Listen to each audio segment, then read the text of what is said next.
Dito may upuan pa. Oh. Sino pang wala? Sila Leonard. Wala pa. Si Ian, wala na. Asa? Dako. Dako. Anong meron?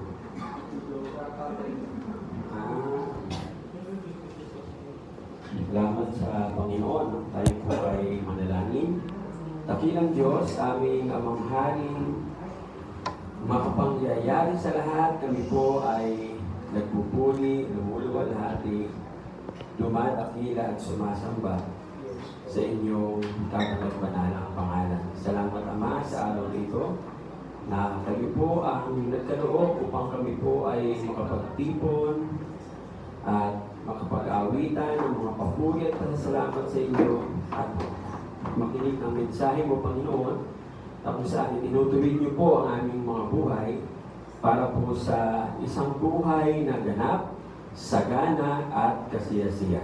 Salamat nga po, aming Ama, na sa oras na ito kayo po ang mamungusap sa bawat isa po sa amin. Allow, Lord, your Holy Spirit to govern ang bahagi ito ng pagsamba at maitaas po kayo ng lubusan aming Ama, especially Lord sa mga particular message na inyo pong ipapaabot sa bawat isa po sa amin. Purihin po kayo Ama, sa inyo ang lahat ng papuri at pasasalamat. Ito po ang aming samot dalangin sa makapangyarihang pangalan ng inyong anak na si Jesus. Amen and amen. Purihin po ang Panginoon. Bago po tayo dumako, papasalamat din po ako. Nagpapasalamat ako sa Lord. Yung pyesa po ng Ertigan, sabi 2 to 3 weeks.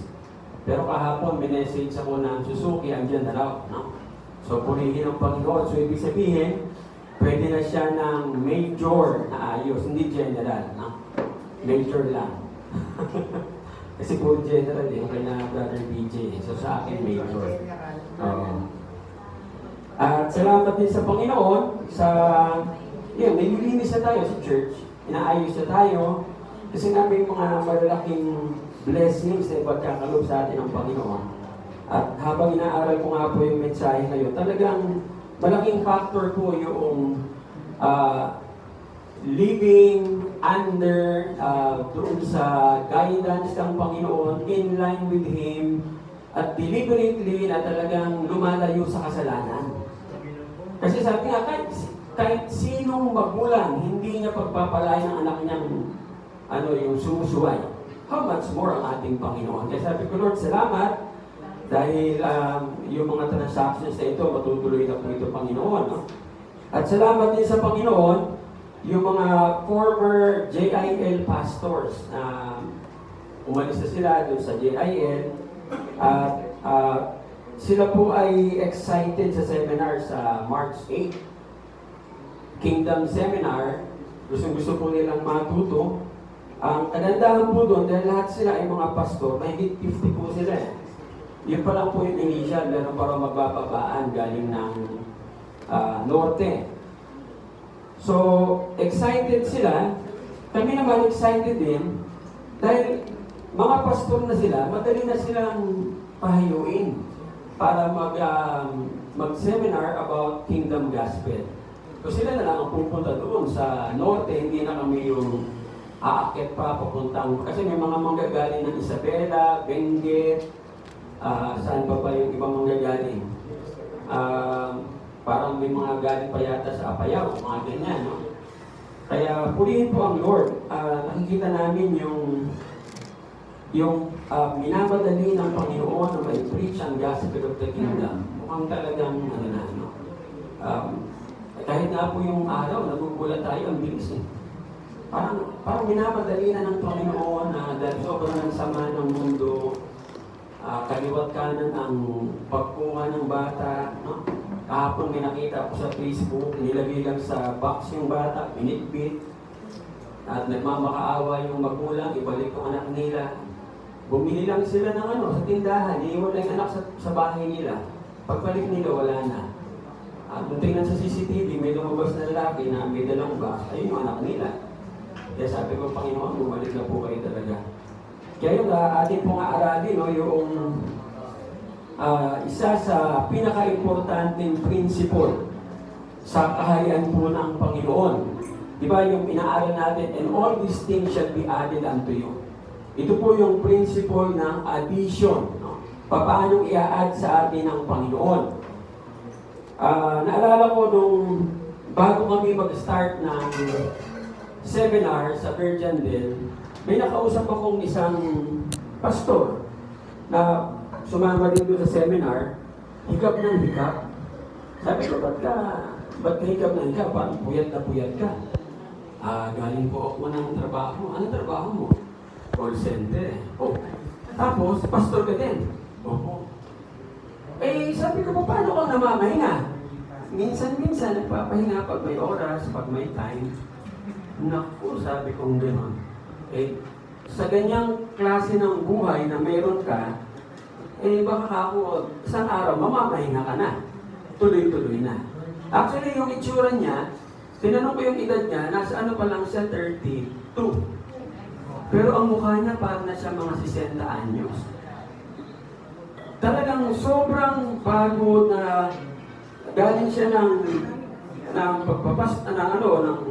call center, graveyard pa yata.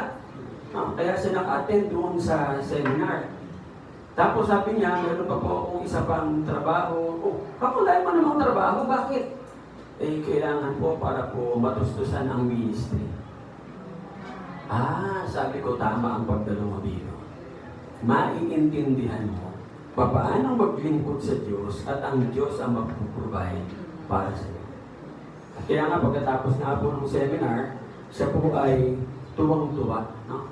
Dahil nga sabi niya, na-realize ko na yung ginagawa niya, puro sariling sikap.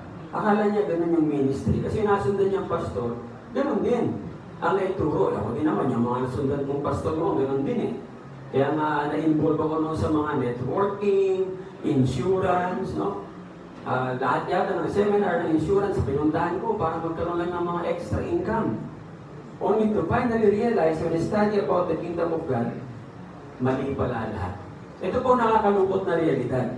Halos lahat po ng tao ngayon, mga kapatid, sa tinatawag na consumer-driven culture, lahat halos, parang kapareho ng pastor na yon, obsessed with things. At sabi nga, trabaho sila ng trabaho dahil sa kanilang walang humpay na obsession sa mga bagay na yan, lagi silang pagod, perpetually tired, wala nang kapahingahan. Imagine niyo, sabi ng pastor, tanongin ko siya, paano ka nagpapahinga? Pagka po may time. Kasi kagaya nung galing siya ng call center, kailangan niya tumakbo dun sa seminar sa Virgindale dahil ni-required siyang umattend ng seminar. At siguro talagang inalaw na rin ng Panginoon para magising na rin siya. So perpetually tired. Ano pa po? Distracted. Hindi ka makapag-focus. Ano pa ang isang cause ng obsession sa mga bagay? Depression. Bakit ang mga artista ang bilis ma-depress? Lalo na pagkapapalaos na sila. Because they're obsessed with things. Ano pa po? Irritable. Hindi nyo napupunan dahil yung irritable ngayon, obsessed with things. Pag hindi nakukuha yung bagay na gusto nila, no? Alala ko yung sa Facebook, pinatayan lang ng nanay yung kanyang anak ng wifi, nagwala. Binantayan yung nanay niya. Akala naman ng nanay hindi gagawin. Ang ginawa ng nanay, nagsarado sa kwarto, kumuha yung anak ng palakol. Pinalakol yung pinto. Warak yung pinto. Alam mo sabi niya, pagpasok niya, sabi ko sa iyo, buksan mo lang eh. Gusto mo patayin kita, sigaw yung nanay. Papatay dahil lang sa wifi. Dahil naglalaro siya sa internet. Pero kung lalaro nun, baka ano mga pinagkakasiraan ng ulo ng kabataan ngayon. Meron ba? Marami. Sabi ko, nung mapanood ko ngayon, sabi ko, ito na ba ang takbo ng mundo? Ganito na ba? Ganito na ba ka-obsessed sa bagay ang mga tao? At halos lahat may sakit na. Sakit dito, you know? Lahat ng klase ng sakit At ang nakakalungkot, yan palang internet, pati sugal. Yes. Ang kabataan pa lang ngayon at a very young age, sugal-sugal na. Maglalaro ng ano ba yung mga games na yan. Meron palang pustahan din. May mga binabayaran pala. Kaya sabi ko nga siguro it's about time na tayong mga magulang, magkaisa tayong lahat, gumawa tayo ng manifesto na pinapapanagot natin yung mga nagmamay-ari ng mga computer games na yan. Kasi sa edad nila, hindi pa dapat yan, may batas niyan eh. Merong batas. Kasi sa ganyang edad na bata, hindi mo dapat binabatuhan ng mga hindi kaya ng utak nila. Siguro, kaya nga sabi ko nga sa Monday, sa Tuesday pag-meeting namin, sabihan ko si Bishop, buhayin po natin yung Philippine Consumerism Society. Na yun ay nagtatanggol sa mga consumerists. Siguro kailangan mag-rally na. Kailangan na tayo manindigan. Sobra na, talagang abuso na. Yung napanood ko talaga, sabi ko, hindi ito dapat umabot sa Pilipinas. Although sa Amerika siya, pwedeng mangyari sa Pilipinas yun. Nangyayari na. Yung lola, sinagsak ko ako, kinuha kasi yung tablet. Yun, nakita niya na. Meron na pala tayo, no? Alam niyo mga kapatid, ang dami ngayon, mula sa kabataan hanggang sa may edad, prime candidate for stress and anxiety-induced illness. Bakit ang hihina ng kanilang mga emosyon? Because of things.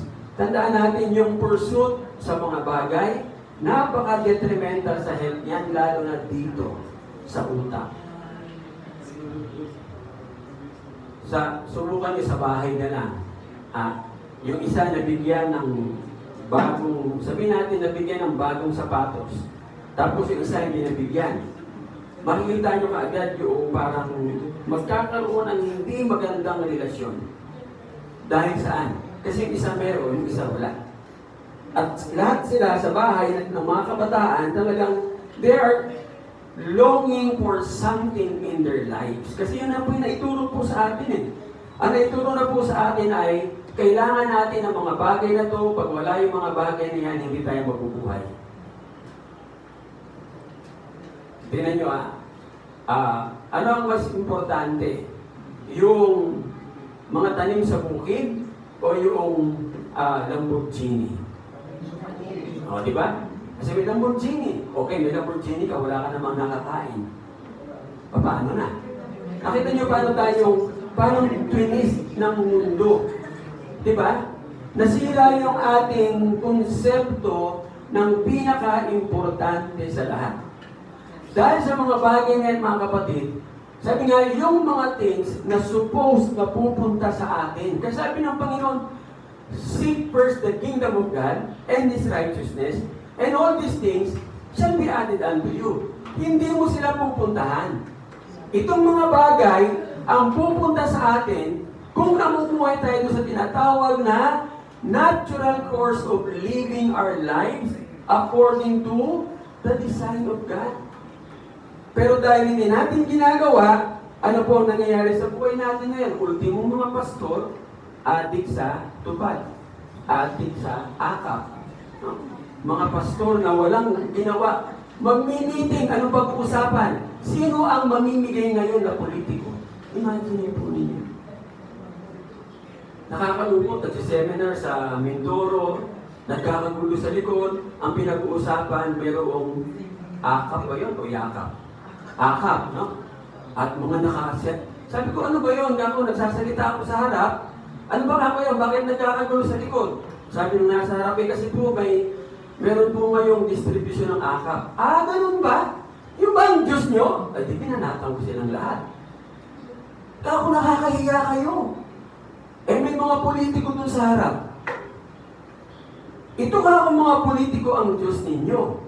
Na kayo ang dapat na nagbibigay ng payo sa mga politiko. Sino ba ang sinasamba ninyo? Yung akap o yung Diyos na pinanggagalingan ng pera para sa akap? Opo lahat. Ay talaga, simula nung oras na yun hanggang dulo, pinagalitan ko silang lahat. Tapos tumayo yung tumatakbong vice governor Tumayo siya. No?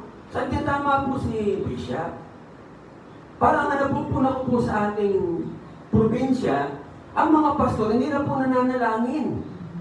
Wala na po tayong pagtitipon ng pananalangin. Puro na lang po kayo lagi nasa munisipyo at ang hihingi. O kita po ninyo. Kasi nga, hindi tayo nabubuhay ng naaayon sa disenyo ng Panginoon. Hindi natin nakukuha yung mga bagay-bagay kasi hindi natin naiintindihan paano nag-work ang Kingdom of God sa ating buhay. Salamat po tayo sa Panginoon kasi itong ating pag-aaral, i-dispel po natin yung misunderstanding. At i-demonstrate natin paano ba yung fulfillment na yan.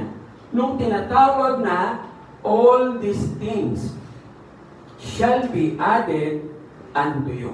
Kinakailangan po muna, mga kapatid, maintindihan po natin na ang kaharian ng Diyos, maunawaan po natin ang kaharian ng Diyos so that we can avoid the mistake of seeking the kingdom merely for the benefits of things. Hinahanap po ang kaharian ng Panginoon. Bakit? Kasi yayaman ako.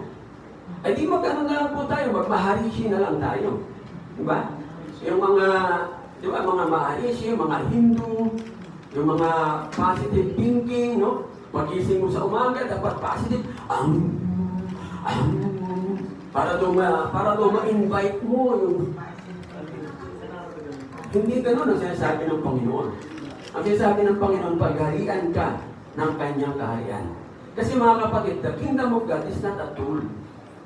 Hindi siya isang gamit na gagamitin lang natin, kukunin natin sa Panginoon para lang kung ano yung gusto lang natin. At hindi na naayon sa kaharian ng Panginoon. Ito pa po nakakalungkot. Sinisik ang kingdom of God kagaya ng pagtaya sa loto. Na para bang pagka mailagay ko yung tamang paghahanap, makukuha ko ang jackpot. That's the sad reality. Kaya mga kapatid, ang pakaiingatan po natin, napakadaling abusuhin ang kingdom message. Sabi nga, manipis yung demarcation line from spiritual to spiritism. Ano ang difference nun? Ang spiritual is what? Pertains about whom? God. Ano ang spiritism? Sarili yun, no? Ikaw na, spiritista, kapangyarihan ng iyong sariling espiritu. Napakanipis po niyan. Kaya nga po talagang pag-aaralan po natin ng todo, para na sa ganun, hindi po tayo mahulog. Sa ganung klase ng konsepto ng kingdom message. Kasi kahit nga po yung mga ibang nagtuturo ng kingdom, ganito rin po ang kanilang they just seek the kingdom, kasi nga, everything will be added unto us. Mali. Tandaan natin yung blessing and provision sa kaharian ng Panginoon, totoo yan. 100% totoo yan. Kaya ako nasasabi kasi nararanasan ko. Sa inyo po, kumusta? Are you experiencing kung ano yung provision ng kaharian ng Panginoon? Sabi nga, napaka-natural, no? ng provision ng Panginoon at napaka-vital niyan sa tinatawag na kingdom life. Ano po ang importante? Dapat careful po tayo mga kapatid na huwag tayong mag-end up na ang kaharian ng Panginoon ay yun ang, sabi nga, yung things ang ating object of faith. Hindi siya yung byproduct.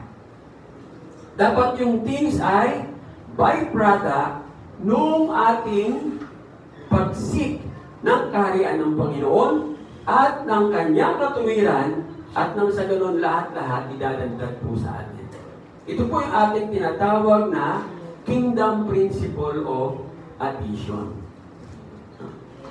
Sabi, parang habang ginagawa ko pa, baka mamaya tumunog na addiction. Pwede din naman. Kingdom principle of addiction. At least, kaharian ng Panginoon tayo atin. Hindi sa mga bagay sa mundo. Amen? So, meron po tayong dalawang priority na palagi ko pong inuulit-ulit ito, the two priorities ng ating Panginoon. Bakit po? Kasi nung dumating ang ating Panginoon, lahat ng bagay, pinaikli niya sa dalawa. Hindi niyo ba napupuna? Yung Ten Commandments. Ginawang dalawa ng Panginoon. Ano yung una? Love the Lord your God with all your heart, with all your soul, and with all your strength. Sabi ng Panginoon, that is the first and the greatest commandment. Okay? Ano yung pangalawa? Love your neighbor as yourself. Nakita niyo po? Hindi sinabing, love your neighbor as you love God. Bakit love your neighbor as yourself? Kasi, kung ayaw mong saktan yung sarili mo, huwag mo din sasaktan yung kapwa mo. Kung ayaw mong ikaw ay nalalamangan, abay huwag ka rin manlalamang. Kung ayaw mong ikaw ay naloloko, huwag ka rin manloloko ng kapwa. Kasi sabi nga, kung anong ginagawa mo sa kapwa mo, hindi na mangyayari sa iyo. Nakita yung pagkahaba-habang commandment sa Leviticus, ginawa lang dalawa ng Panginoon.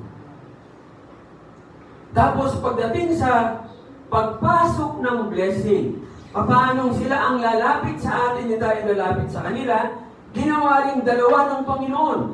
Ano po yun? Seek the kingdom of God and seek the righteousness of God. Yan dalawang yan, napaka-importante po niyan. Pagdating ng Panginoon, nung sabihin niya po ito, everything else is secondary. Dahil po sa ginawang yan ng Panginoon, sinimplify po ng Panginoon yung message para sa dahilan, bakit ka nagtatrabaho? Ano ba ang dahilan, bakit ka nagtatrabaho? Para yumaman? Para bang magkaroon ng pera? Meron akong narinig dati nung nasa GCO ako, ba't ka nagtatrabaho pagkahirap-hirap, araw-araw, papakahirap ka? Eh, pastor, kasi gusto ko magkaroon ng magandang asawa. Ano? Bakit? Eh, pastor, pag wala kang pera, paano ka magkakaroon ng magandang asawa? Ano mo ba? Yun lang pala ang goal niya sa buhay. Magkaroon ng magandang asawa, ang para daw parang Miss Universe. Diba? Ay, ako mahal na yan. Gagastusan na yan. No? So, malalaman po natin bakit pa tayo nagtatrabaho. Tinanggal din ng Panginoon with these two priorities. Tinanggal din po niya yung motivation ba't ka gumigising sa umaga, hindi lang para magkape ng Nescafe. Hindi yung bakit ka bumabangon. Di ba? Pinakita sa atin ng Panginoon. Because of that, two priorities. Ano po yung una nating maunawaan dyan? Instead of working to live, we are supposed to work for the kingdom. Sabi nga, hindi ka kumakain para lang mabuhay. O kaya hindi ka nabubuhay para kumain ng kumain. Kundi ang sinasabi sa atin ng Panginoon, nabubuhay tayo para sa ganung gamitin natin anything and everything that the Lord will give for the kingdom of God. Remember in John chapter 15, yung the vine and the branches, I think John chapter 7 pala, no? Tapos yung verse 4, ang sabi doon, ginagawa natin ito to give glory to the Father. Everything is to give glory to the Father. Pwede ba natin sabihin, magdadala ng glory sa Kanya? Paano naman tayo? The more that we give glory to the Father, the more that we will be blessed. Yun po ang sabi sa atin ng Panginoon. Hindi ka nagtatrabaho para lang magtrabaho, para mabuhay, kundi para sa kaharian ng Panginoon. So ano po ang naidagdag dito ng Panginoon? Yung tinatawag po na eternal value. Nakuha po natin? Hindi yung, bakit ka nagtatrabaho? Para yumaman. Bakit ka nag-aaral? Para magkaroon ng magandang trabaho. Walang eternal value. Alam niyo, pag naabot niyo na po lahat yon, yung tuktok niyan malungkot na. Yan po ang laging sinasabi sa leadership training, na it's so lonely up there. Bakit? Mag-isa ka lang sa tuktok, walang Diyos eh. Ikaw lang, umakyat ka mag-isa, dire-diretso, pagdating mo sa tuktok, andun ka na. Asin na lahat, mayaman ka na, may mga tauhan ka, may bahay ka, anong mararamdaman mo? Nalulungkot ka pa rin. Kasi may kulang. Sino ang kulang? Ang Panginoon. Yan po sinasabi sa atin ng Panginoon. We have to live so that we will work for the kingdom of God. Instead of living for work, we are supposed to live for righteousness. Para makita ng lahat sino yung ating pinaglilingkuran. Requirement po yan ng Panginoon. At ang sabi ng Panginoon, pag gagawin po natin yung mga bagay na yan, as promised by Jesus, He will add everything. Meron po bang exemption? Wala. Dahil ang sabi niya, all. Hindi niya sinabing, and few of these things. Hindi rin po niya sinabing, and some of these things. Ang sinabi po ng Panginoon, and all of these things will be added unto us. Anong principle po yan? Sila po mismo ang lalapit sa atin. Yung blessing. Ako masasabi ko, totoo yan. Kasi tingnan nyo yung pinapabentang hotel na 160 million. Birthday ni Bishop, nag-celebrate kami ng birthday. Biglang may dumating na isang retired colonel. Eh, yung retired colonel na to, naging magkaibigan kami, kasi mabiro eh. Doon na namin meet up, talagang sobrang mahilig magpatawa. Pagdating niya roon, nakita niya kaagad ako, "Oh, Bishop!" Mano kaagad. Inaalis ko kasi naiiyak ko. Sabi ko, "Huwag po kayo magmamano sa akin." No? Tapos sabi niya, pagkatapos ko, mag-usap tayo. Imagine niyo, sa dami-dami ng tao doon, ako ang sinabihan niya. Ano ba yan? Ang pag-uusapan natin?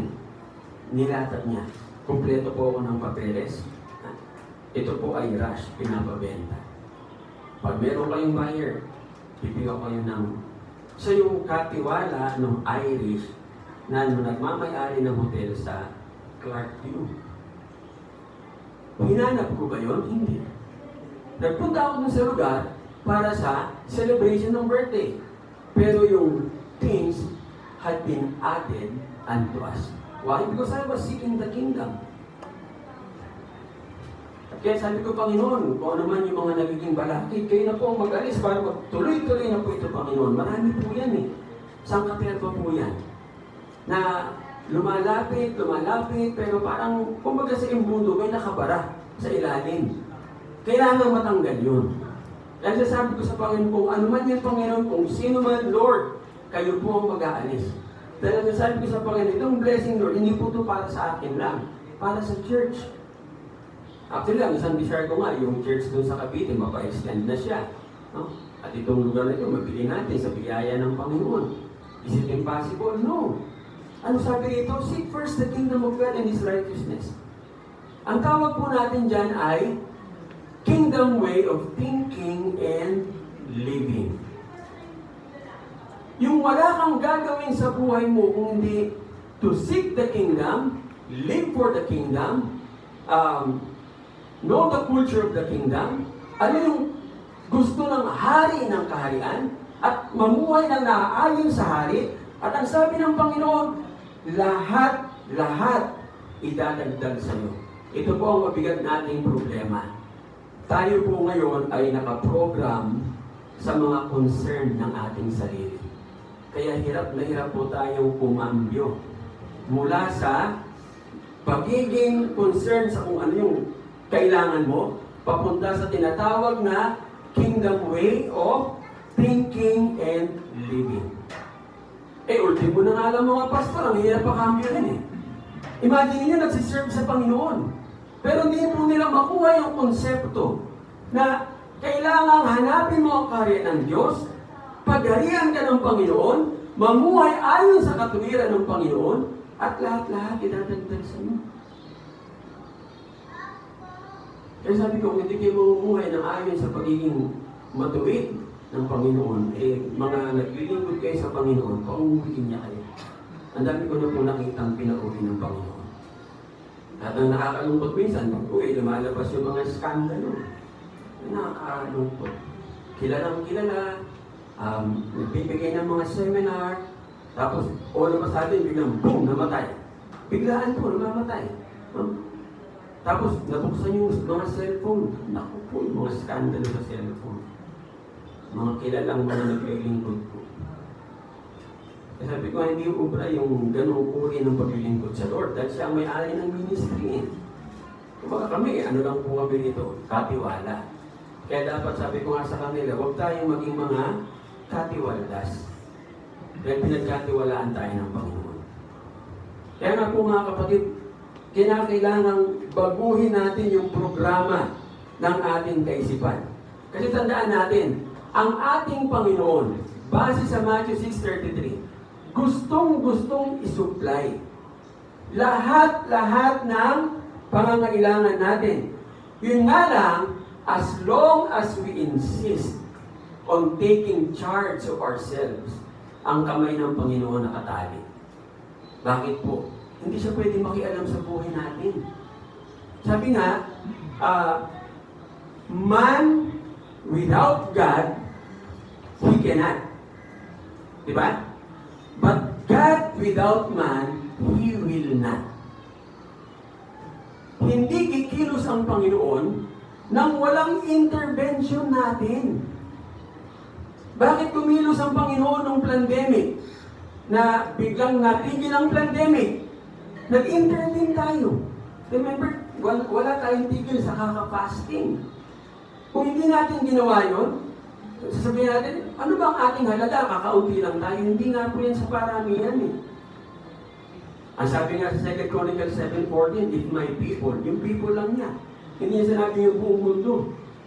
Ang hinahanap niya yung kanyang mamamayan, yung kanyang bayan na mananalangin to what?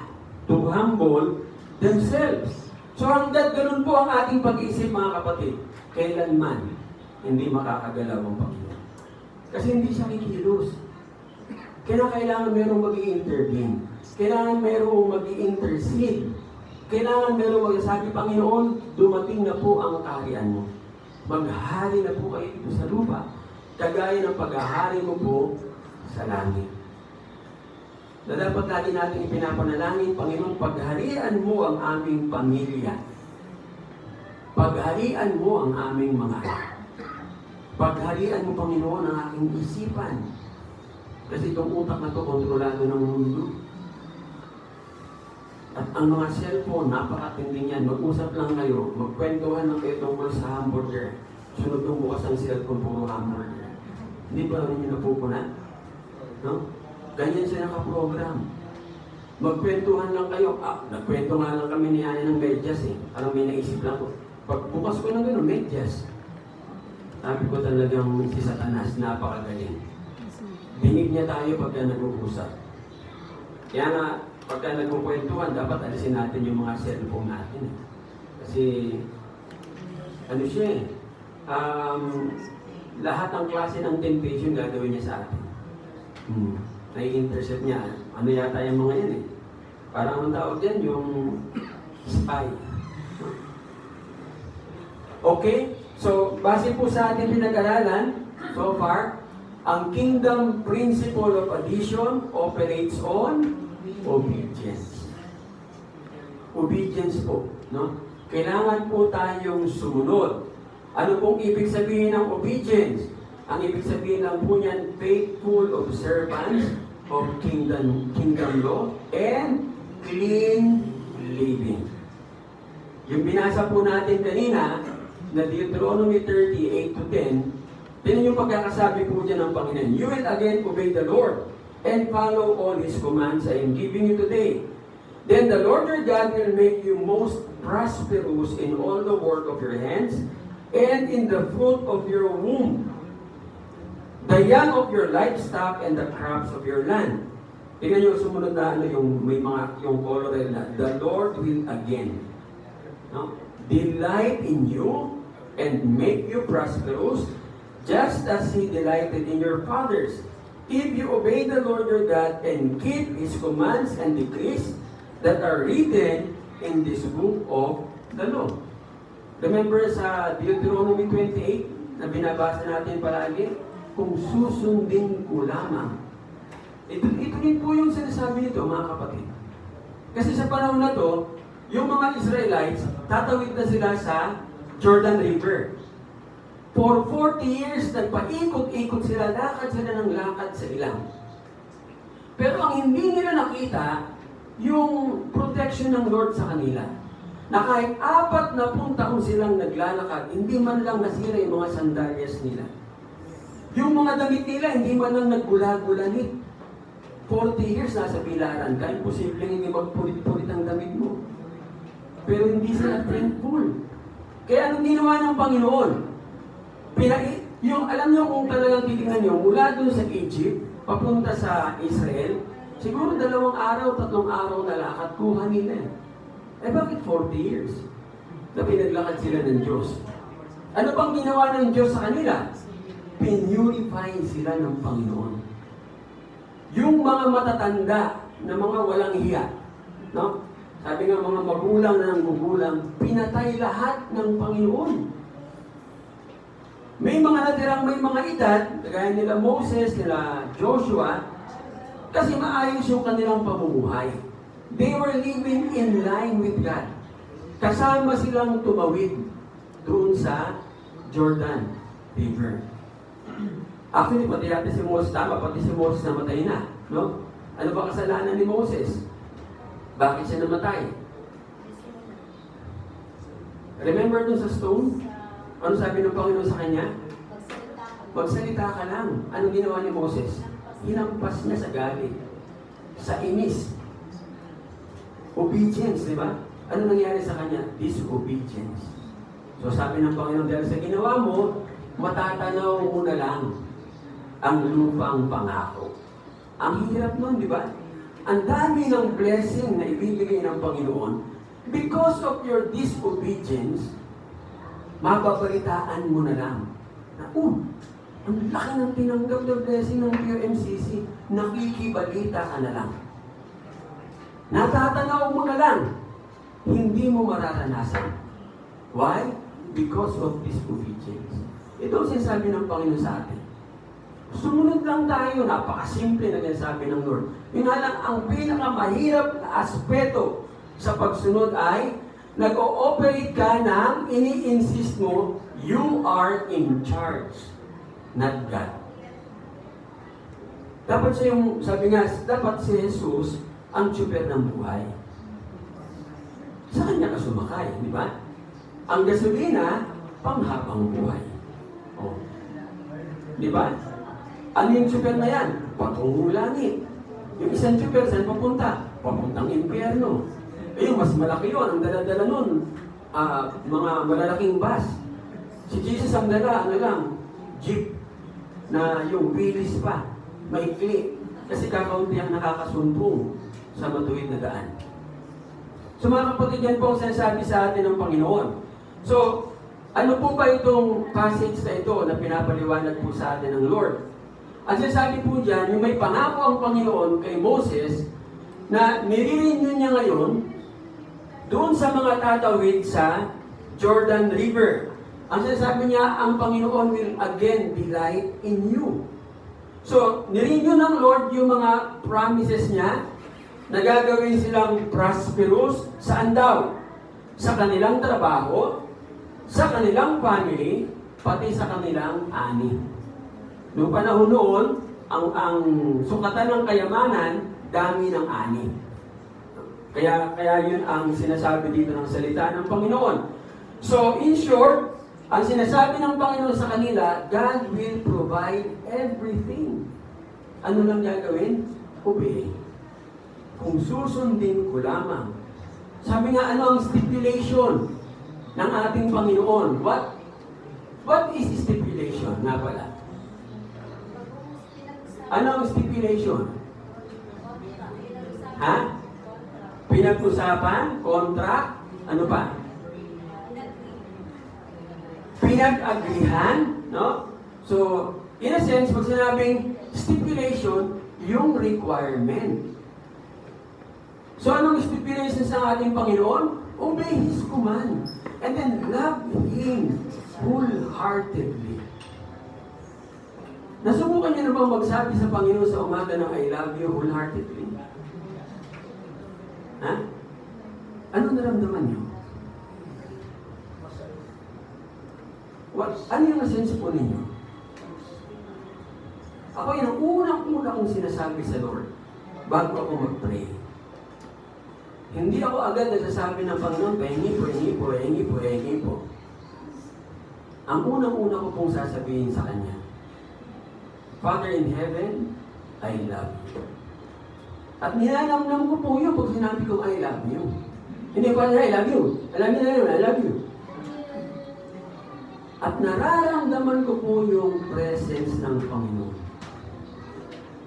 I always say that, I love you, Father in heaven. I love you, Lord Jesus. I love you, Lord Holy Spirit. Tsaka pa lang ako magpipray. Because God wants us to love Him wholeheartedly.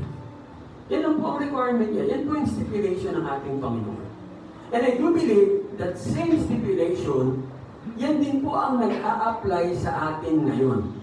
Hindi tayo po pwede, mga kapatid, na mag-expect from God to add things to us if we are living in sin. Sa palagay niyo ba, ba't dadagdagan kayo ng Panginoon kung namumuhay tayo sa kasalanan? Hindi. Ano may invite mo? Problema, kahirapan, depression, kagaya ng sinabi ko nung una, no? Anxiety, and so on and so forth. All the negative things. So, sinasabi sa atin ng Panginoon, gusto mo ba na mag-work naturally itong mga things na ito? Sila ang lalapit sa'yo? Do not live in sin. Have a clean living and then seek the kingdom of God. Kaya nga po ngayon, mga kapatid, ano po ang nangyayari? Ang dami nagpapakahirap, trabaho ng trabaho, Sabado, Linggo, nagtatrabaho pa rin. Para saan? Para kay Judith. Sinong yumayaman? Si Judith. Bakit ang yaman-yaman ni Judith? Kasi hindi nila na-realize yung sinabi ng Panginoon sa Bible. Na hindi tayo para dyan. People are not living right now. Dahil sinabi ng Panginoon kay Adan, ang unang-unang blessing na binigay ng Panginoon kay Adan, word. Pagkatapos ng fall, ano nang binigay ng Panginoon? Job. Magpapakahirap ka. Ngayon tayo na nakakilala sa Panginoon, bakit nagpapakahirap pa rin tayo? So, ibig sabihin, we are still living under the fall, not under the grace of the King. Kaya hirap na hirap tayo ngayon. Pero nagpapasalamat ako sa Lord, tayong mga nanandirito na unti-unti nare-realize natin, nararanasan po natin yung favor ng ating hari.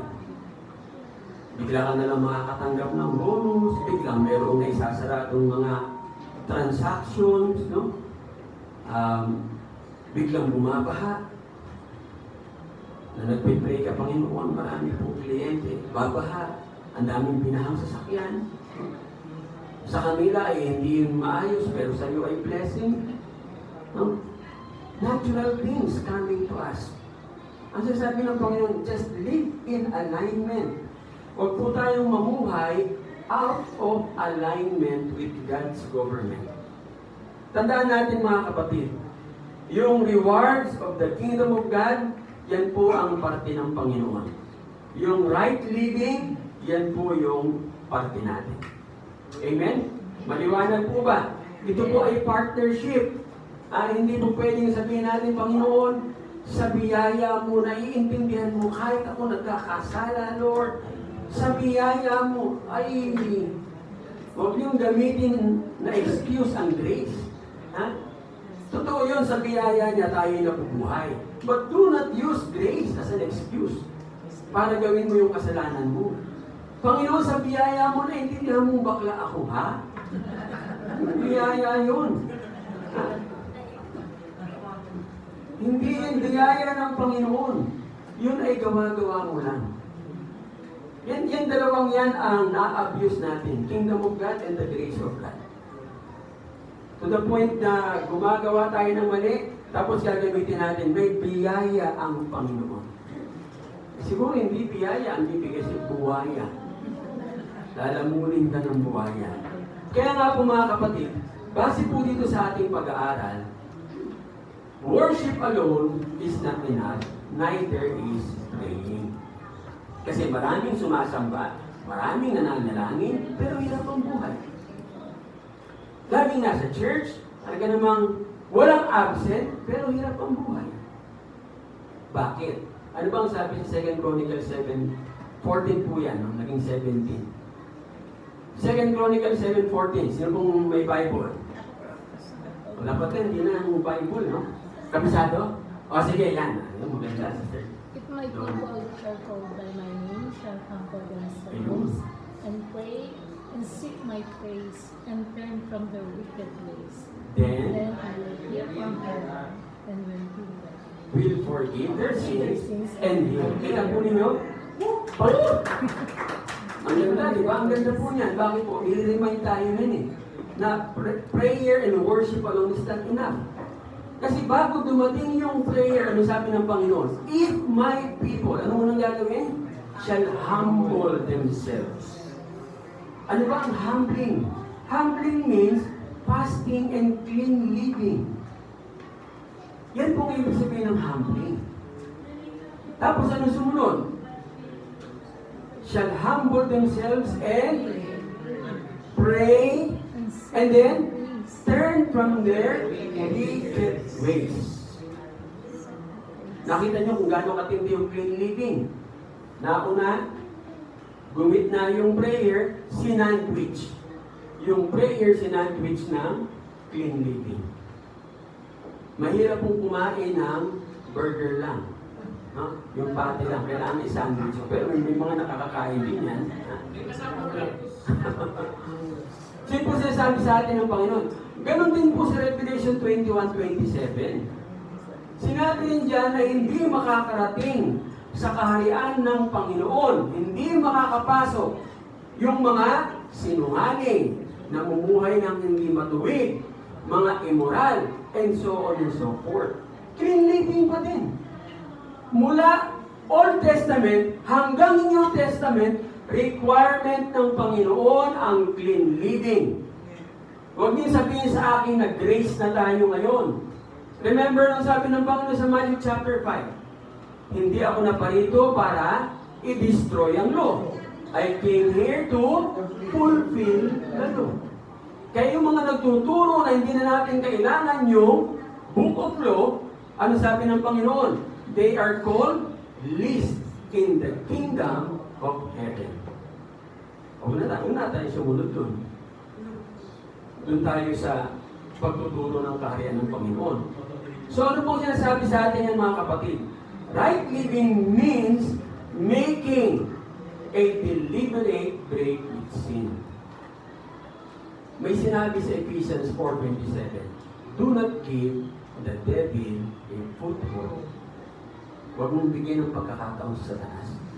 Sabi nga, pag sinabing, tama na, tama na. Hindi, tama na. Mayroon pa kayong communication. Eh, paano mangyayari doon? Diba? Binigyan mo pa ng pagkakataon sa Satanas. Eh, sa Satanas pa naman, pagka nakausap ka niyan, wala kang panalo dyan. Napakagaling niyan. Ano pa? Kung kinakailangan yung pag-break mo sa sin ay accompany ng confession, gawin mo kung kailangan. Kasi may mga kasalanan po na tinatawag na spiritual bondage. Na hindi siya naaalis lang ng inititigilan ko na. Kailangan mong, ang tawag ito, i-confess at sabihin na Panginoon, mula ngayon ayaw ko na po. You have to proclaim because of the evil spirits na nandiyan dyan sa'yo because of that sin. Kaya nagdamo po na nyo, minsan may pinapakonfess tayo para marinig ng devil, ng enemy na you do not belong to them anymore. So kung kinakailangan magkumpisal, magkumpisal. At magkaroon ng tinatawag na resolute or firm, careful determination, mabuhay ka araw-araw in obedience. Palaging sumunod sa Panginoon. That's right living. Ano pa po ba ang right living? Bigyan ko po kayo ng mga mga nangyayari po sa ating buhay, no? So, right living means you have to lay aside, ano una? Dishonesty. Ano po ba ang dishonesty? Ang dishonesty po, yan po ang nag-describe ng cheating. Or, deliberate na pag-withhold ng information. Hindi mo sinasabi yung totoong informasyon. Deliberately tinatago mo, may tinatago kang impormasyon na dapat na malaman ng iyong kapwa, hindi mo ginagawa, ang tawag sa iyo ay dishonest. Madalas nangyayari ito sa mag-asawa. Ang sweldo ay 5,000. No? Ang ibibigay, 1,000. Kasi kinaltasan kami ng ano, ganun. Ang dami kasing kaltas eh. Talagang kulang na lang. Hanggang sa paa, bibilangin niya. Kaya 1,000 na lang. Eh, asan yung ano, ibibigay sa akin yung kwentanda siguro mga next year daw. Kasi marami kami yung kwentahan. Tapos, siyempre, next year. Pagdating next year, sabi nga ni Sister Lloyda, nagkalimutan na. So, sunod na taon, uulit-uli yun. Dishonest people. Ano pa po? Immorality. Alam mo, hinanap ko yung ang Biblia na Bible. Kasi nung nagbabasa ako ng Bible na ang Biblia, merong translation ng immorality na tama. Na pagdating sa panahon natin, masyadong pinaganda ang translation ng immorality sa Tagalog. Naging ano na lang siya eh, immoralidad, kalaswaan. Sa ang Biblia na Tagalog, galing sa King James. Tapos translate sa Tagalog ng ang Biblia. Ang translation po ng immorality is kalibugan. Yan po, totoong translation. Bakit kalibugan? Totoo naman, hindi po ba? Kahit sabihin natin, masakit pakinggan, pero yan ang totoo. Dahil sa kalibugan, may mga anak na napapabayaan. Dahil sa kalibugan, may mga anak na namamatay. Di ba yung napunta kay Tulfo? Pinatay yung anak niyang babae nung asawa, pangalawang asawa. Nung babae, galit na galit yung kapatid. Bakit? Naghiwalay na pala sila. Kasi itong asawa niya, dahil hindi naman niya anak, yung anak nung inasawa niya, no? Dahil sa kalibugan ng babae. Ang nangyari, pati yung anak niya, minumules siya. Ngayon, nagsabi doon sa ate, at yung ate pinagalitan yung nanay, naghiwalay. Okay na. Paglipas ng wala pang 1 taon, umira na naman yung libog ng nanay. Nagsama sila. Patay yung bata. Bakit namatay? May boyfriend yung bata. Nagselos yung malibog na kinakasama niya. Totoo po yan mga kapatid. Huwag tayong masyadong, ang sakit naman. Eh yun ang sinabi ng salita ng Diyos eh. Na ang dahilan ng lahat ang nangyayari ngayong hiwalayan. Ano ba? Di ba libog? Nakakahiya. Nakakahiya yung termino. Pero dapat natin sabihin. Dapat natin malaman na dahil lang sa laman, yung sentro mo ang kumukontrol sa buong pagkatao mo. Na pagkaliit-liit na parte ng katawan mo, edi putulin mo. Kung yan lang ang dahilan. Parang sa ganun, wala na kung di mo kayang kontrolin. Bakit ang taas ng tinatawag na pornographic business? Ang ultimong may mga asawa, naalala nyo noon yung isang website, na yung discreet relationship, na may mga asawa, papasok sila doon, nakikipagrelasyon. Ano yun? Immorality o libog? Libog. Nakakahiya. Ako hindi ko alam kung anong buhay ninyo. Hindi ko alam bakit pinatiginan to sa akin ng Panginoon. Maaaring itong mensahe nito, mayroong pinatatamaan ng Panginoon na kailangan gumising ka. Alam ba ninyo sa study sa psychology, malakas umubos ng kapirahan ang sexual immorality. Pag ang isang tao ay sexually immoral, pagpasok ng pera sa kanya, parang butas yung kanyang bulsa. Ubus ka agad yun.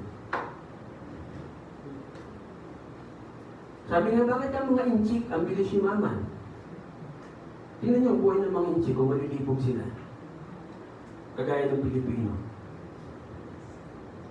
Yan mga inchik, napaka ano yan. Bago bitawan ng piso, durog. Hindi sila papayag, nagagastusin lang ng ganun-ganun. Kaya nga yung mga anak nila na-train ng maayos. Mga kapatid, alisin na natin itong immorality sa ating buhay. Isa ito sa malakas umubos ng pera. Kayong mga kabataan na nanonood sa internet, hindi ako naniniwala na hindi ka nakakapasok sa mga pornographic site. Tandaan nyo, ang buhay nyo hihirap. Kasi isa ito sa dahilan kung bakit hindi lumalapit sa atin all the things that God wants to give us. Pasensya na po, pero kailangan ko pong sabihin, dahil yun po ang tamang translation na ipinigay po sa Biblia. And I do believe there's something, bakit po nangyari ito. No? So immorality, ano pa po? Coarse or foul language. Anong tawag po niya sa Ephesians? Pagbibirong hindi nararapat. Mga biruan na hindi ayos. Saan ba nagsisimula yung illicit affair? Biruan. Nagbibiruan, magkakatrabaho, magkakaibigan, biru-biruan, maya-maya, may relasyon na sila. Kaya ang ultimo ang Biblia sa Ephesians chapter 5, sinabi yan eh. Yan isa sa mga pinapaiwasan sa atin. Ano pa po? Gossip. Alam niyo, nung research ko ang gossip, nagulat ako, ang ibig sabihin pala niya, ng original English pala niyan ay Godsip. Ang ibig sabihin po ng Godsip, it's an old English, meaning to say, godparents. Yung godparents, sila po yung mga close relative ng isang tao. Na sila yung unang nakakapakinig, nakakaalam ng balita doon sa kanilang relative. Kasi tayo yung close eh. So itong godparents, sila ang mga nagkukwentuhan, pinag-uusapan. Ang original palang meaning ng gossip, hindi pala negative. Ang original na meaning pala niya ay, kaya pinagkukwentuhan, may nangyayaring masama. Ang pagkaka-explain na ron eh, walang pagkukwentuhan ang godparents kung walang ginagawang masama. Ganun na naman kasimple. Sabi nga, walang usok kung walang apoy. Walang magkukwentuhan kung maayos tayong lahat. Pero kung may nagkukwentuhan ng hindi maganda, yun hanggang sa naging tinawag na siyang idle talk. Gossip na siya. Sa Tagalog ay chismis. Ano pa? Siete. Hindi. Alam niyo ang siete? Sino nakakalam ng siete? Mga panahon natin sila, Inday Bagitay. Sila mo. So, bakit naging 7? Kasi nasa Channel 7 si Inday Bagitay noon. Kaya tinawag na ang chismis ay 7. So ngayon, ang gossip naging rumor. Kwento-kwentuhan na wala namang pero sabi ko, hindi. Mukhang dapat ibalik natin sa original. Wala namang magkukwentuhan kung walang mapagkukwentuhan. Ganun lang naman po kasimple. No? Ano pa po? Slander. Sa po sa iiwasan natin yan. Ano po ba ang slander? Public defamation. Alam po ba ninyo ngayon na ang slander napakalaganap? Saan? Ha? Sa Facebook. Nagpo-post sa Facebook ng kung ano-anong mga post. Ba't di mo kausapin yung tao?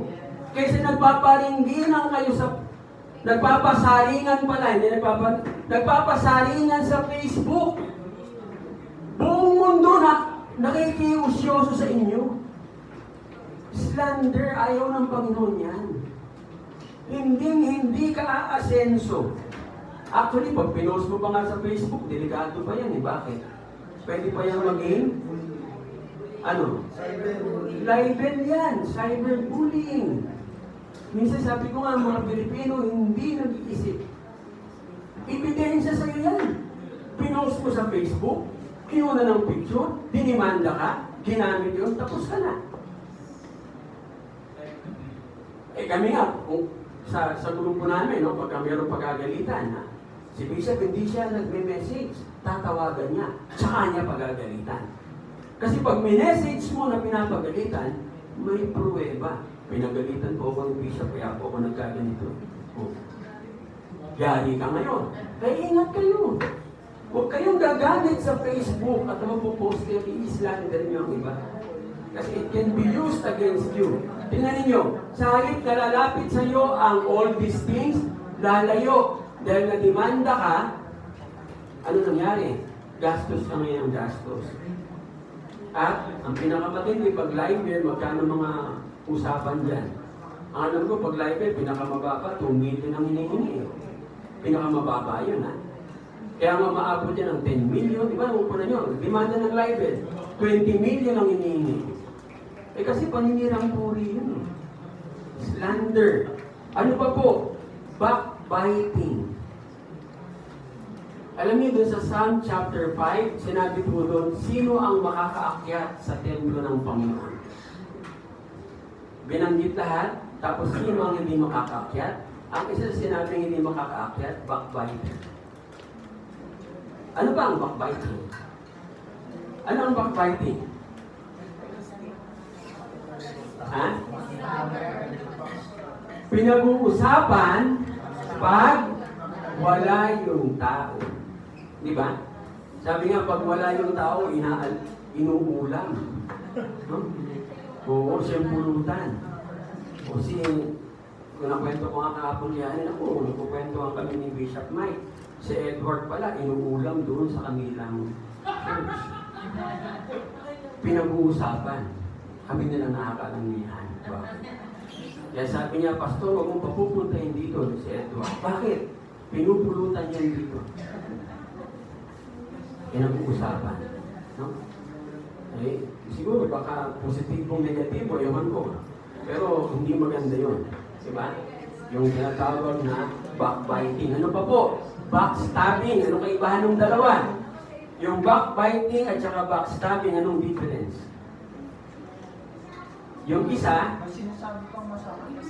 yung backbiting, may sinasabi kang masama.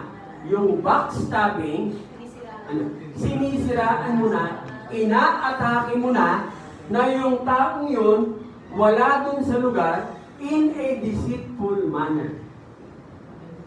These are some of the things na kailangang iwasan po natin. Ano pa po? Inggit, envy. Alam niyo ang origin yan from Latin, envidire.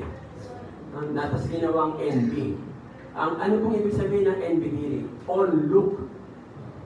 Yung nakita mo. No?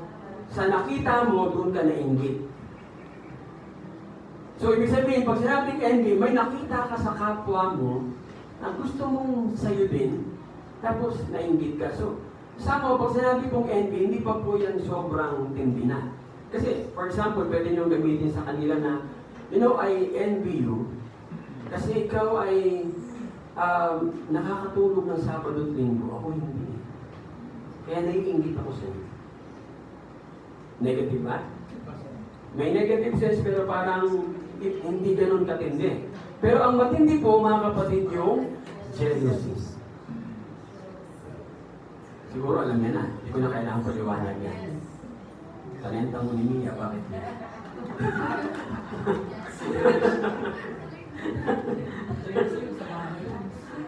So, sabi nga, ang jealous, sumahawak kaya ng jealousy.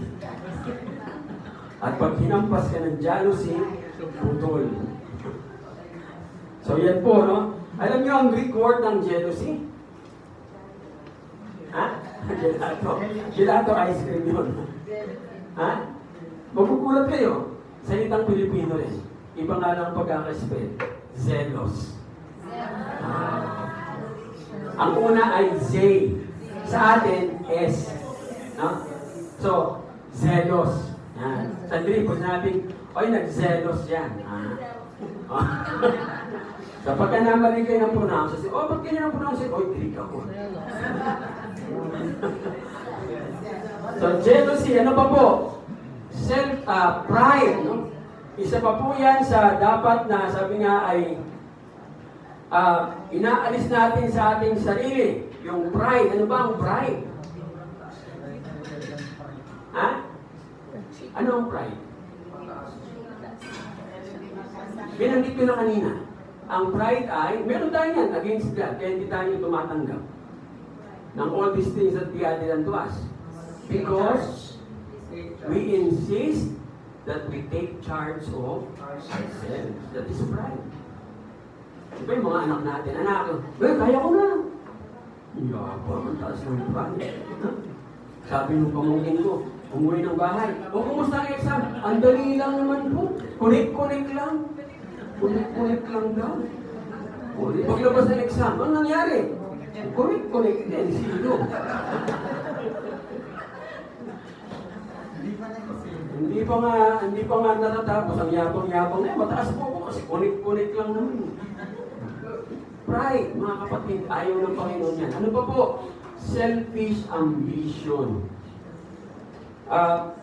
Pag sinabi pong selfish ambition, ang original Greek po niya is eretos. Anong ibig sabihin po ng eretos? Working for personal gain. Kano nyo? So yung selfish ambition po, ginagawa mo lang yan para lang sa'yo.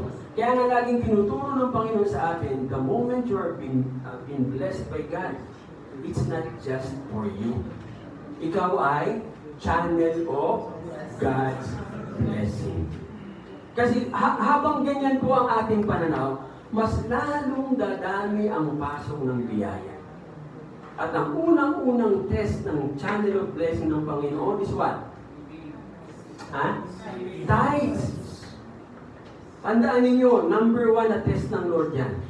Sa tingin nyo kaya kung si Dr. Lewson ay hindi sumunod dun sa testing na yon, milyonaryo kaya siya? Diba? Anong testing sa kanya ng Panginoon?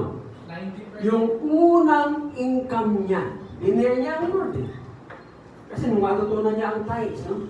Nagpupunta kami sa kanya, nagba-Bible study kami ni Daddy Pat. Pagkatapos ng Bible study ng mga tao niya, hinimit namin si Dr. Lewson, iyak lang siya ng iyak. Bakit po siya iyak ng iyak? Kasi uutang siya dito para ibabayad sa isang utang, no? Na tapos may pagkakautang pa siya dito, uutang na naman sa kabila. Sabi nga niya sa amin, alam niyo, minsan hindi ko na alam ang lasa ng adobo. Literal, sabi kumakain siya, hindi ko na alam ang lasa ng adobo. Sabi niya, dati pa, bakit? Ang dami kong problema. Ano ba problema mo? Wala, break-even lang ako sa negosyo. Akala niyo ba ganito may mga tao? Wala, break. Hindi ko lang sila mabitawan, naawa ako. Gusto na nga yung isara yung negosyo. Tinanong siya ni Daddy Pat, kumusta ang tithing mo? Kailangan ba yun? Tapos inaral namin tithing. Ang tagal na niyang believer, tithing pa inaral namin. Nung maintindihan niya, sabi niya, Panginoon, sa kanyang prayer, yung unang income ko, 90% ibigay ko. Akala niya 10,000 ang unang income niya. Si Lord pa, huwag mo itidir si Lord. Ang Panginoon, pag diner mo, kakasahan ka. Kailan ba hindi lumaban ng Panginoon? Anong binigay na income? Nagkaroon siya ng kontrata, malinis lahat, ang income niya, 1 million. Nako, ito na ang problema. Si Mrs. nagagalit. Sabi ni Mrs. Sira ang ulo mo. Bubuhayin mo lang yung church, yung pastori mo. Alalahanin mo magkano yan. Sabi ni Dr. Lewson, papunta na sila ng church at tatatalak pa yung Mrs. Eh pag binabanggit niya ni Dr. Lewson yung testimony, andun yung Mrs. niya, di ba Grace? Kasi binala ni Grace. At ang nasabi na niya, and the rest was history. Binigay nila yung 900,000, naiwan sa kanila yung 100,000. Ngayon, ano na ang buhay nila? Yan lagi ang testing sa atin ng Panginoon. Tandaan niyo, pag nagkaroon kayo ng malaking income, wag ang iisipin mo ay, akin to, paano ko itong inatago? Naku po, sandali lang yan, mawawala. Ang unang-unang mong iisipin, Panginoon, magkano po ang ibibigay ko sa iyo? Yung gusto mo. Idibil ka ng Lord. Pag sumunod ka, 101%,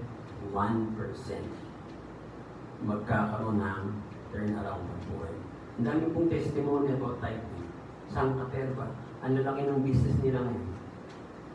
Pagtanungin mo sila, anong sikreto? Tithing. Kami nga, meron kami dating pinupuntahan ni Dati Pat, hindi po siya mananampalataya. Ha? Hindi mananampalataya. Ang trabaho niya parang sa architecture eh.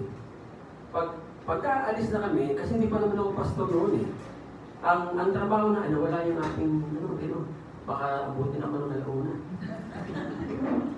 Ang ministry ko po noon, ang tawag po sa amin ay itinerant pastor. Nag-evangelize po kami, punta kami ng isang lugar, kung saan kami maabot ni Dati pa. Nag-evangelize kami ng school.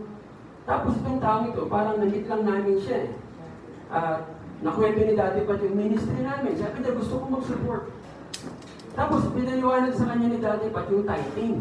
Aba, biglang nagsabi, magta-tithes ako. Pag-aalis ko yun, magta-tithes ako. Alam niyo nangyari doon sa taong yun? Mula sa isang maliit na opisina, kada punta namin sa kanya, wala na po ako sa dating opisina. Sabi ni Dati, ako po napalayas na yata. Punta po kayo sa ganitong address. Susunod, punta kami doon. Doble nung pinanggalingan niya. At ang tao niya, padagdag ng padagdag ng padagdag. Tithing. Isa yan sa principle ng kingdom way of living na to be added unto us. Amen? Amen. So let's work not for ourselves. Let's work for the kingdom of God. And lastly is lying. Kailangan ko pa bang ipaliwanag yan? Ha? Ano ba Tagalog ng lying? Hindi po lying in. Ha? Ano Tagalog ng lying? Pagsisinungaling. Nung nasa Batangas ako, hindi ko maintindihan ang pagsisinungaling. Alam niyo yan, no? Kasi sa kanila, nung pagdating ko ron, naku, nagyayabang na naman ito. Sabi ko, ang yabang naman ng anak nito. Yung pala, yung nagyayabang, nagsisinungaling. Kaya sa kanila, parang hindi masakit ang dating. Anak, nagyayabang ka na naman, ha? Nagsisinungaling po yun. Pagdating mo sa Manila, ito anak ko, ang yabang-yabang. Nagsisinungaling, pero ang dating sa atin, yabang mo naman pala. Kaya yung binanggit ko kanina na immorality, nawawala yung totoong meaning. So pag sinabing sinungaling, ano po ba ang pagsisinungaling? Fabrication ng mga impormasyon.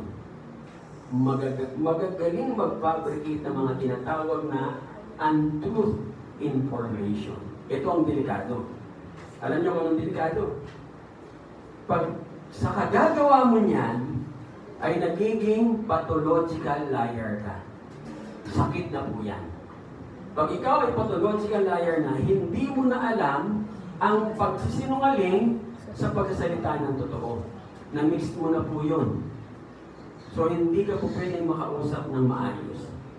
Kasi yung sinasabi mo ngayon, po pwedeng pagtalikod namin, hindi na totoo. Kaya yan ang isang napakadelikadong bagay na do not allow. Huwag po. Kasi ganito po yan eh. Pag inalaw po ninyo na ma-practice nyo yung paglalay, magugulat ka na lang, normal na. At marirealize mo, baon ka na nakakapagsinungaling ka na ng hindi umipikit ang mata. Pagka ganun po, pathological liar ka na. Mahirap na yan. Mabigat po ang ano yan. Ang gamutan yan, matagal. No? Kailangan dadalhin kayo sa isang psychological clinic. Yung iba pa nga niyan, pinapa-stay ng matagal sa psychology. Nagwawala din po yan. Nagwawala yan. Bakit? Kasi kailangan niya makapagsinungaling sa isang araw. Kapag hindi siya makapagsinungaling, hindi maganda yung pakiramdam. Nanununtok yan, sinusuntok yung mga Kaya sana walang gano'n sa atin po. I hope and pray na wala po umabot ang ganyan. By the grace of our King. Gano'n po kasimple ang solusyon sa atin? Confess your sins to God. At ang ating Diyos na napaka-forgiving, He will forgive you of all your sins and cleanse you from all unrighteousness. Amen? Kaya nga mga kapatid, right living means, basahin natin, 1, 2, 3, go. Right living means taking up a humble spirit of submission and service to God, in which we first love God with all our heart and love our neighbor as ourselves. Amen. Tayo po'y manalangin. Dakilang Diyos, Amang Haring makapangyarihan, salamat po sa mensahe mo sa bawat isa po sa amin. Ama, tunay kang matapat. Kahit kailan hindi po kayo nagbago, aming Ama. Kahit kailan, Lord, hindi niyo po kami pinabayaan. Kahit may mga panahon na kami nakakalimutan po namin kayo. Pero Lord, tulungan niyo po kami not to abuse the grace that comes from you. Sapagkat, Panginoon, kami patuloy na mamuhay na matuwid. Sinisik ang inyong kaharian, isinasabuhay ang inyong kaharian, upang hindi po kami mahirapang mamuhay sa mundo ito, Panginoon. Kayo po ang nangako, Ama. Kayo ang hari. Kailanman hindi ninyo binali ang inyong pangako. Ang kailangan lamang po namin gawin, to seek first your kingdom, to love you wholeheartedly, Father in heaven, and to stay in alignment with the government of your kingdom. And all these things shall be added unto us. Maraming salamat po, Panginoon. Ito po ang aming samot dalangin sa pangalan ni Jesus. Amen and amen. Dako po tayo sa communion. Edward, pakuha nga yung aking pistola doon.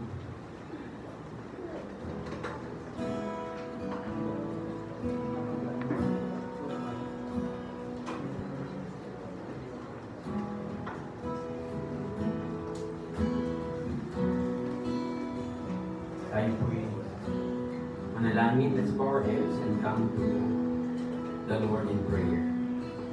Our Father in heaven, maraming salamat po, Ama, sa mabiyayang pagpapala ng paalala na inyo pong iniwanan po sa ating Ama.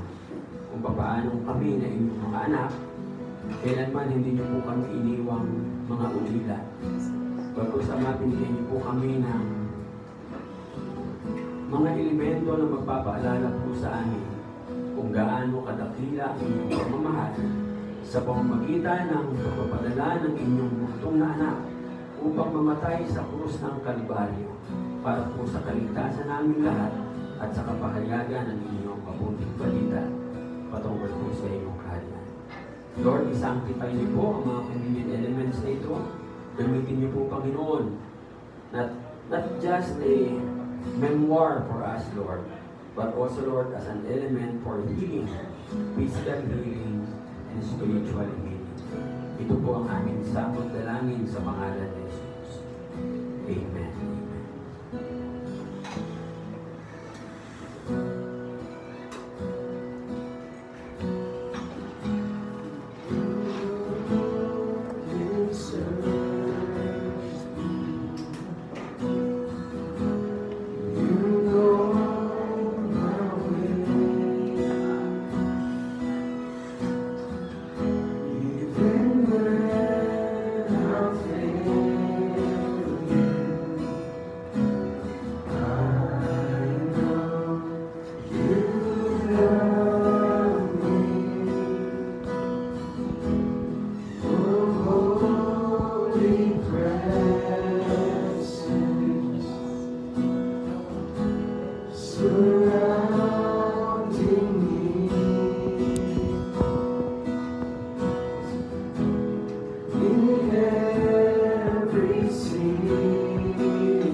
The Lord Jesus, on the night he was betrayed, took bread, and after had given thanks, he broke it and said, "This is my body, which is for you.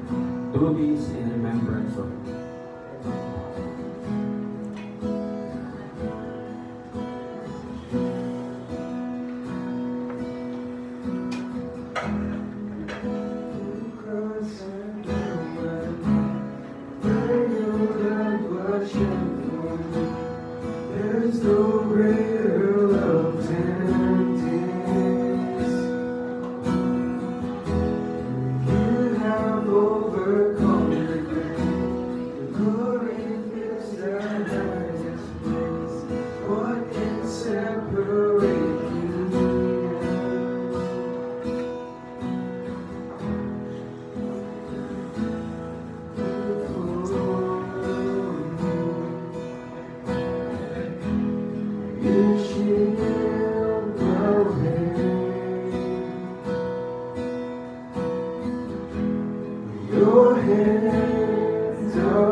You have overcome the grave.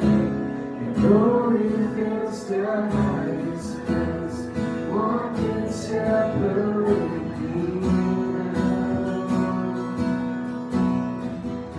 In the same manner, after supper, he took the cup, saying, "This cup is the new covenant in my blood.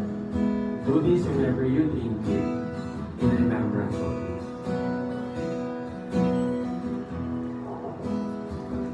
For whenever you eat this bread and drink this cup, you proclaim the Lord's death until he comes. You tore the veil, you made the way.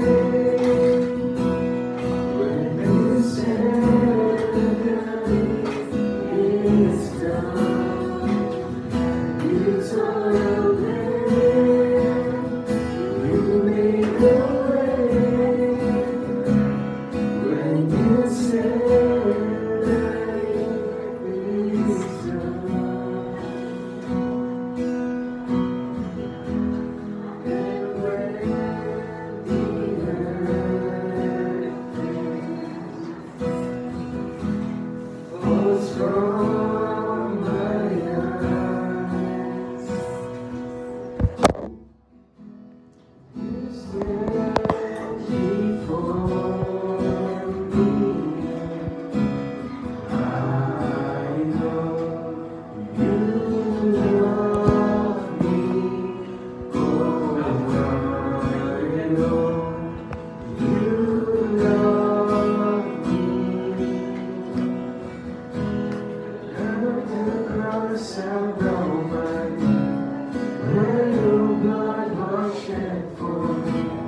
There's no greater love than this.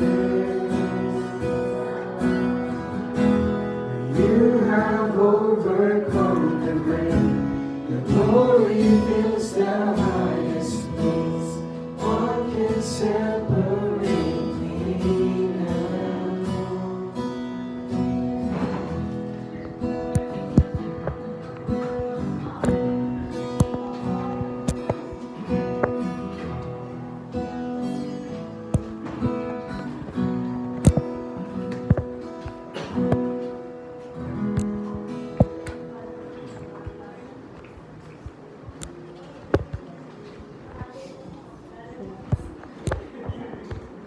Amen.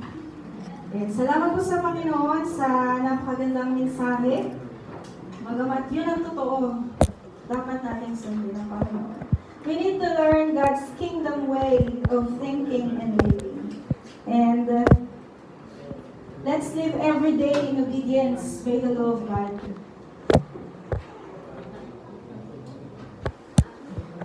And tungo na po tayo sa ating tithes.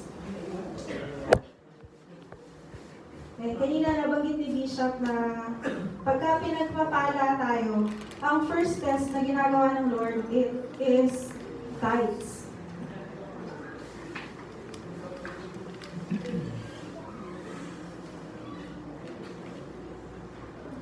Alam naman natin, church, na si Jesus ang source ng lahat. At pag-aari ng lahat, maliban lang ang kasalanan. Pero bakit kailangan natin mag-tithes? Bakit kailangan ang ating ikapu o higit pa ay ibigay natin sa Kanya? And alam din naman natin na hindi kailangan ng Panginoon ang lahat ng ito. Dahil sa Kanya ang lahat, pag-aari niya ang lahat. Pero kailangan natin ito. As a kingdom citizen, we need to obey, honor, and be good steward ng Lord. And be a good manager kung ano man ang inaatas at pinahiram ng Lord sa atin. So sabi po sa Deuteronomy 8:17-18, kaya huwag na huwag ninyong iisipin na ang kayamanan ninyo ay bunga ng sariling lakas at kakayahan. Subalit alalahanin ninyong si Yahweh na inyong Diyos ang nagbibigay sa inyo ng lakas upang yumaman kayo. Ginagawa niya ito bilang pagtupad niya sa kanyang pangako sa inyong mga ninyo. So tayo po ay manalangin. Aming Diyos sa mga pamilyan sa lahat. Kami po ay nagpapasalamat, Panginoon, pagkat napakabuti niyo po sa amin. Salamat sa mensahe. na ibinigay niyo po sa amin ngayong umaga, Panginoon. Dahil wala po kayong ibang gusto, Panginoon, kundi kami ay mag-seek, Panginoon, ng kingdom and mabuhay righteously, Lord God. And we pray, Panginoon, na kami po ay magpakumbaba na gawin niyo to, Panginoon, para sa ikapupuri niyo po, Panginoon, at walang iba. Ang aming ikaw po ay para sa iyo lamang, Panginoon, dahil po ito ay sa iyo at walang iba, Panginoon. Salamat po, Panginoon, sa pagmamahal niyo po sa amin. In Jesus' name we pray.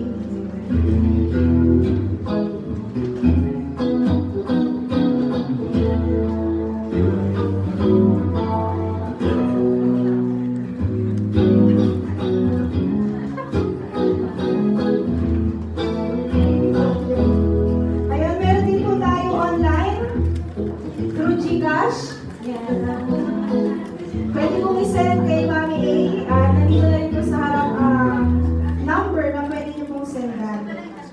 Makatulog ka sa item, makatulog ka sa item.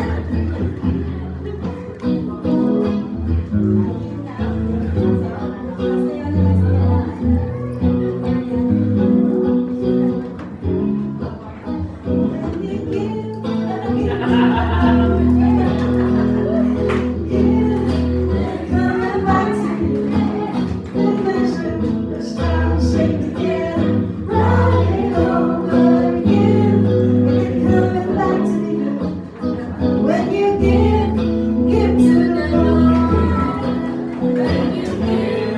Give to the Lord. When you give to the Lord. Praise the Lord. Totoo ba na yun? Akala ko Balik ko ito po ito na next time. Announcements! Ayun. Sino po ba ang mga bago pa lang na umattend ng ating worship service? At kung wala po okay lang? Tayo ay sama-sama at nagpuri naman sa Panginoon. Ayun, worship service po natin is sa March 9, 2024 dito po sa Palmera at online naman po sa Cavite. 9:30 a.m. At ang ating speaker po ay si Bishop pa din. Ay, Cavite. Online ang Cavite. Pero bago kasi nga basta may seminar sa Pasko. Ay, yung 8 nga pala. So, third Sunday and fifth Sunday na sa Cavite. Ayun, third Sunday and fifth Sunday daw po sa Cavite. Dahil meron lang seminar si Bishop. Prayer meeting naman po every Wednesday. Si Bishop Edwin po ang speaker natin sa March 5, 2025. Sa Marikina naman po. Lagi na po bang Marikina? Yes. Yun, lagi na po Marikina.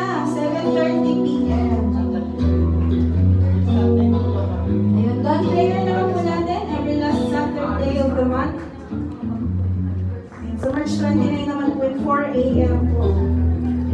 Via prayer video call.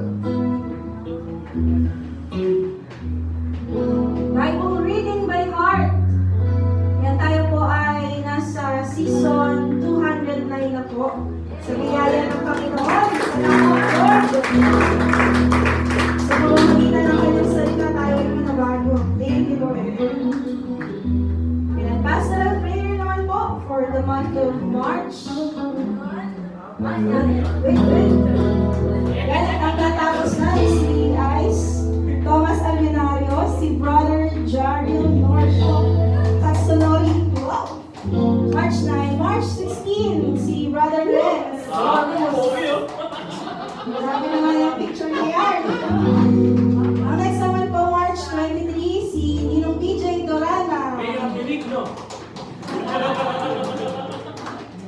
Uy, Benigno Jose.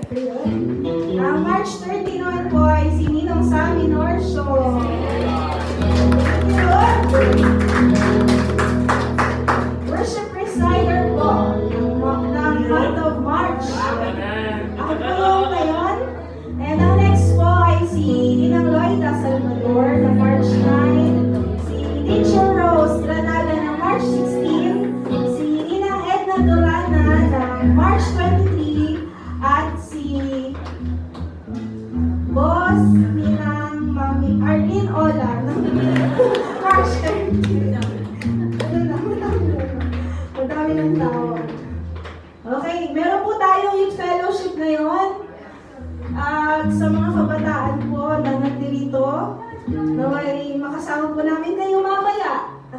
ating worship service. Ay, youth fellowship. Yun. Next po, ayan, birthday celebrators. Ayan, watch this! Ilang Loida! Happy birthday to you! Happy birthday, happy birthday, happy birthday to you! Hey! March ng lahat! Ang aming inaanak, Tuesday! Rivera! Lex! Ayaw, wala. Sayang na bigla. Happy birthday po sa inyo lahat. Yan, salamat po sa Lord. And ito po ang ating Holy Week. Ay gaganapin po natin sa Gina's Garden and Farm sa April 18 to 20. Yan, 3 days and 2 nights po tayo. So sa may mga pasok po, mag-leave lang po kayo.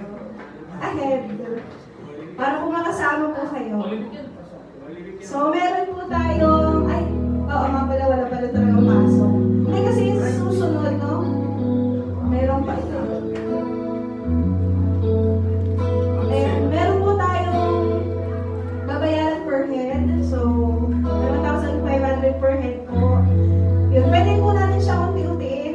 Ibibigay lang po siya kay Mami para po hindi tayo makikilan sa isang bagsakan na bigay.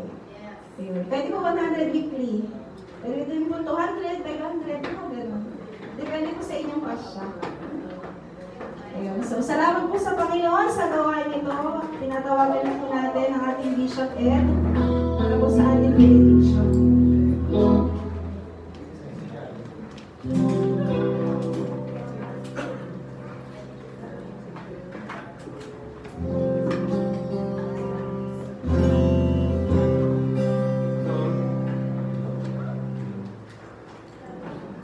Dito po tayo sa Sunday.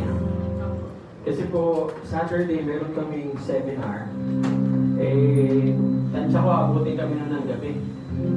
Dahil ito po yung mga GIF pastors, marami po silang, lalo pagdating sa question and answer, baka sana po kami abutin ng magdamag. Ganyan po sa mga pastor po ang sineseminar, maraming balitaktakan po yan. Kailangan po namin ng prayer ninyo na pag magtanong sila, masagot namin. At minsan kasi may nagtatanong parang ano lang, manginis. Na maging kalmado si Bishop Jimen. Yun lagi nag-react. So yun po, kaya dito po tayo. So ang ating Cavite ay 3rd and 5th Sunday. Kasi 5 Sundays po tayo ngayon. Sige po, tayo po ay manalangin.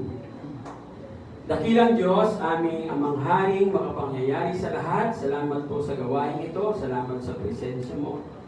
Salamat po, Ama, na kayo po ang nangusap sa bawat isa po sa amin.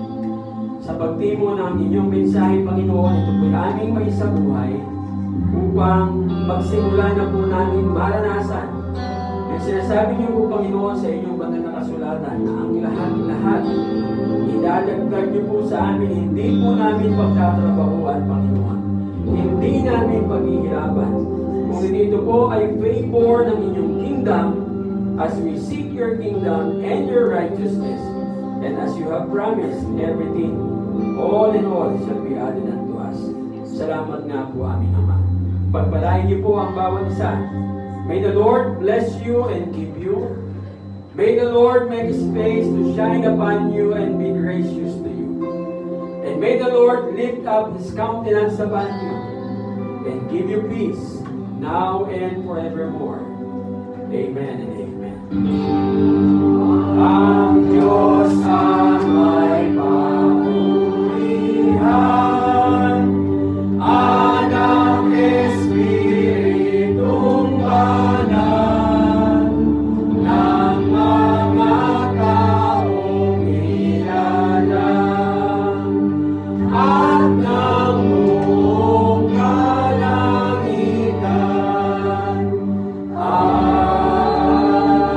Amen.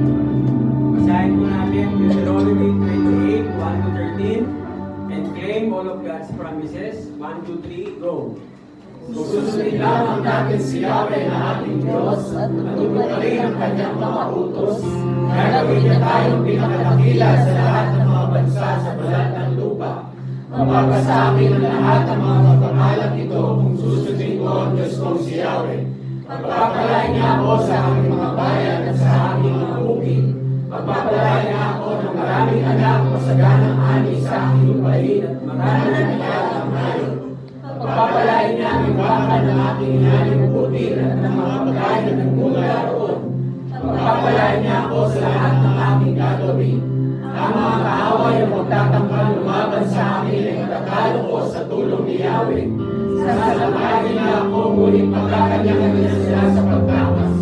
Pagpapalain niya ang aking mga lumalig at lahat ng aking gawain. Pagpapalain niya ako sa lupa na ibibigay niya sa akin. Tulad ng pangako ni Yahweh ang may gagawin niya sa bansang matatag at nakalaan sa kanya kung susundin ko siya at tutuparin ang kanyang mga tuntunin. Sa ganoon makikita ng lahat ng bansa na ako'y kanyang bayan at matatakot sila sa akin. Pagkasalanayin niya ako sa lahat ng bagay pagdating ko sa lupa ibibigay niya sa akin. Pararamihin niya ang aking mga anak at mga hayop at pagsasaganahin ang ani ng aking pagaling. Buksan niya ang langit upang ituo sa akin ang ulan sa kapal ng ulan. Pagpapalain niya ako sa lahat ng aking gagawin. Dahil dito hindi ako mangungutang sa halip ako pa magpapautang sa ibang bansa. Gagawin ako ng Diyos kong si Yahweh na pinuno ng mga bansa at hindi nakasunod. Uulat ako at hindi magbibigo kung susundin kong mabuti ang kanyang mga utos na ibinigay niya sa akin ngayon. Amen.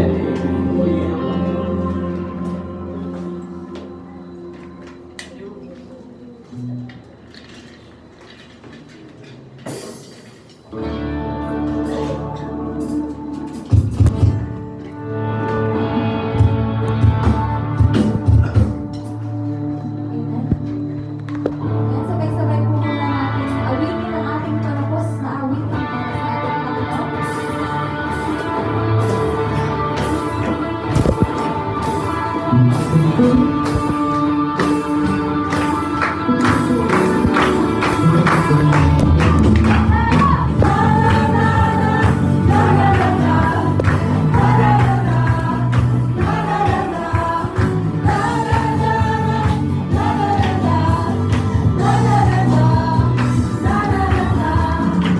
Ito na ang ibibintay na maranasan ng tunay.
walang iba, dahil walang iba. Halina tayo'y magpuri sa Kanya, dahil walang iba. Dahil walang iba, dahil walang iba. Halina tayo'y magpuri sa Kanya, dahil walang iba. Dahil walang iba, dahil walang iba. Halina tayo'y magpuri sa Kanya. Tara! Na na na na, na na na na, na na na na, na na na na, na na na na, na na na na, na na na na. Nagilihan ang presensya, ako'y lumagdag sa sobrang saya. Nagilihan ang iyong presensya, ako'y sisigaw malaya na. Nagilihan, nagilihan, nagilihan, nagilihan.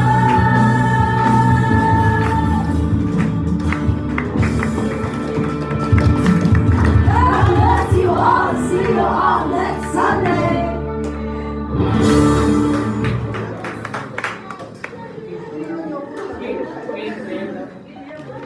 Tayo po ay manalangin tayo sa ating pagkain. Tayo po ay manalangin. Yes, Lord, we honor you, we glorify, and we magnify your name, our Father God in heaven. Kami po, Lord, ay nagpapasalamat, Panginoon, sa patuloy na pagbubuhos mo, Panginoon, ng iyong pagpapala na nagagaling, Panginoon, sa iyong kaharian. Bilang mga mamayan ng iyong kaharian, Panginoon, kami po ay nagpapasalamat sa mga blessings na ito, Lord. Kaya, Lord, tinataas namin ang mga pagkain ito ay magsilbi ng pong kalakasan, sustansya sa aming mga katawan, Panginoon, at ikaw ang aming papurihan through this food, Panginoon. Sa iyo pong lahat ng papuri at pasasalamat sa matamis sa pangalan ng mga pong anak na si Jesus sa aming Diyos. Amen.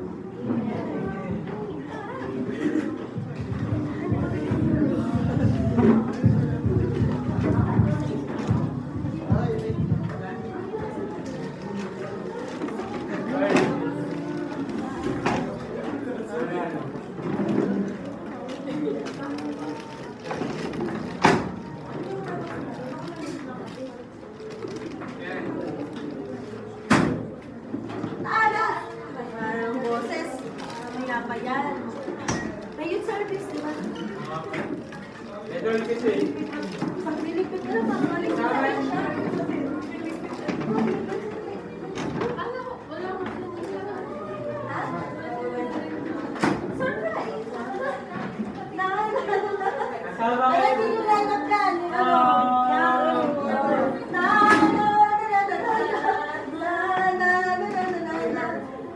Here we go! Asa si Nicole?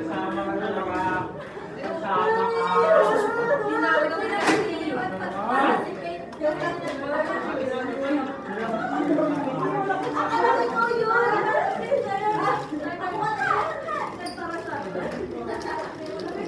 Ako ka! Gagawin tayo ha. Ako lang.